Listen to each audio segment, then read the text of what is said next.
पहला पाठ योना का ग्रंथ अध्याय 3 पद संख्या 1, 5 से 10 तक। प्रभु की वाणी योना को दूसरी बार यह कहते हुए सुनाई पड़ी, उठो महानगर निनीवे जाकर वहां के लोगों को उपदेश दो, जैसा कि मैंने तुम्हें बताया है। इस पर योना उठ खड़ा हुआ और प्रभु की आज्ञा अनुसार निनीवे चला गया। निनीवे एक बहुत बड़ा शहर था, उसे पार करने में 3 दिन लगते थे। योना ने उसमें प्रवेश किया और 1 दिन की यात्रा पूरी करने के बाद वह इस प्रकार उपदेश देने लगा, 40 दिन के बाद निनीवे का विनाश किया जाएगा। निनीवे के लोगों ने ईश्वर की बात पर विश्वास किया। उन्होंने उपवास की घोषणा की और बड़ों से लेकर छोटों तक सबों ने टाट ओढ़ लिया। ईश्वर ने देखा कि वे क्या कर रहे हैं और किस प्रकार उन्होंने कुमार्ग छोड़ दिया है, तो वह द्रवित हो गया और उसने जिस विपत्ति की धमकी दी थी उसे उन पर नहीं आने दिया। यह प्रभु की वाणी है। ईश्वर को धन्यवाद। दूसरा पाठ कुरिन्थियों के नाम संत पौलुस का पहला पत्र अध्याय 7 पद संख्या 29 से 31 तक। भाइयों, मैं आप लोगों से यह कहता हूं, समय थोड़ा ही रह गया है।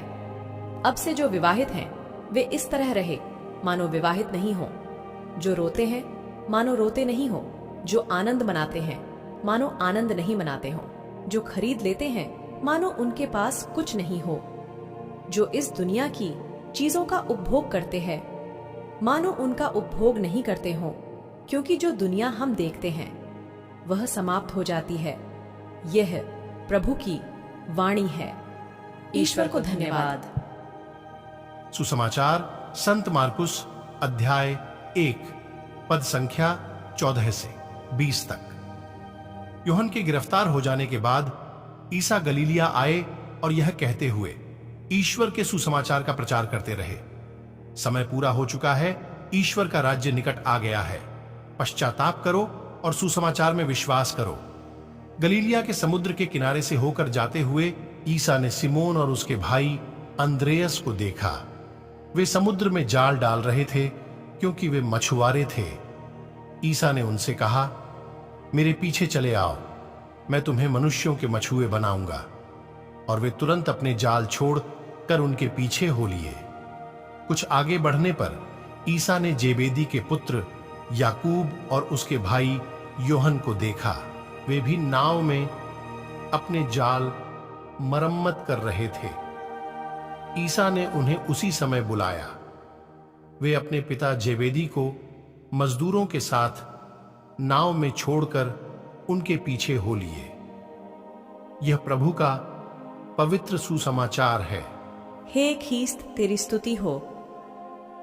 मनन चिंतन मार्कुस का सुसमाचार अध्याय 1 पद संख्याएं 14 से 20 में, जहां यीशु अपना सार्वजनिक सेवकाई शुरू करते हैं और प्रथम शिष्यों को बुलाते हैं। इन छंदों में यीशु ने ईश्वर की खुशखबरी की घोषणा करते हुए कहा, समय पूरा हो गया है और ईश्वर का राज्य निकट है, पश्चाताप करो और सुसमाचार में विश्वास करो। यह घोषणा एक नए युग की शुरुआत का प्रतीक है, हमारे दिलों को ईश्वर की ओर मोड़ने और उनके राज्य को अपनाने का निमंत्रण। जैसे ही यीशु गलीलिया के समुद्र के किनारे चल रहा था, उन्होंने सिमोन और अंद्रेयस को जाल डालते हुए देखा। वह उन्हें पुकारते हैं, मेरे पीछे चले आओ और मैं तुम्हें मनुष्यों के मछुआरे बनाऊंगा। बिना किसी हिचकिचाहट के वे अपना जाल छोड़ देते हैं और यीशु का अनुसरण करते हैं। इसके तुरंत बाद याकूब और योहन ने भी बुलावे का जवाब दिया और अपने पिता और अपनी नाव को गुरु का अनुसरण करने के लिए छोड़ दिया। पश्चाताप करने और सुसमाचार में विश्वास करने के लिए यीशु का आह्वान हम सभी के लिए एक निरंतर निमंत्रण है। यह उन सभी चीजों से दूर होने का निमंत्रण है जो हमें ईश्वर से अलग करती हैं और उनके प्रेम और मोक्ष की खुशखबरी को अपनाने का निमंत्रण है। मछुआरों की प्रतिक्रिया शिष्यत्व का एक सबक है। वे यीशु का अनुसरण करने के लिए अपने परिचित जीवन और अपनी आजीविका को पीछे छोड़ देते हैं। इसी तरह यीशु हम में से प्रत्येक को उन चीजों को पीछे छोड़ने के लिए कहते हैं जो उसके साथ हमारी यात्रा में बाधा डालती हैं, चाहे वह पाप हो, आसक्ति हो या ध्यान भटकाने वाली बातें हों, और खुले दिल से जवाब दें। मनुष्य के मछुआरे बनने का आह्वान हमें याद दिलाता है कि हमारा विश्वास केवल अपने तक ही सीमित रखने के लिए नहीं है।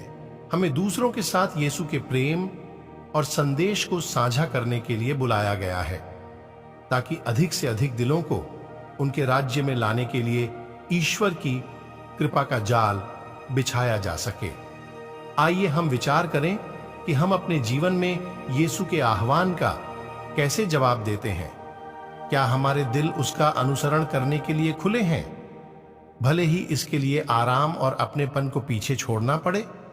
क्या हम मनुष्यों के मछुआरे बनने और अपने आसपास के लोगों के साथ मसीह के प्रेम और सच्चाई को साझा करने के इच्छुक हैं?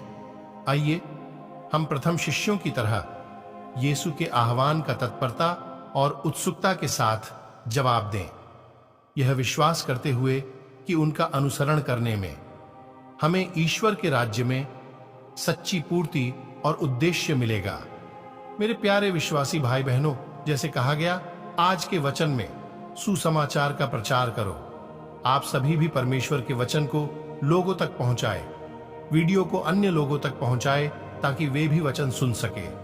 आइए तब हम सभी आज के वचन पर मनन चिंतन करें। वचन सुनने वाले सभी विश्वासी भाई बहनों को परमेश्वर आशीष प्रदान करे। आमीन।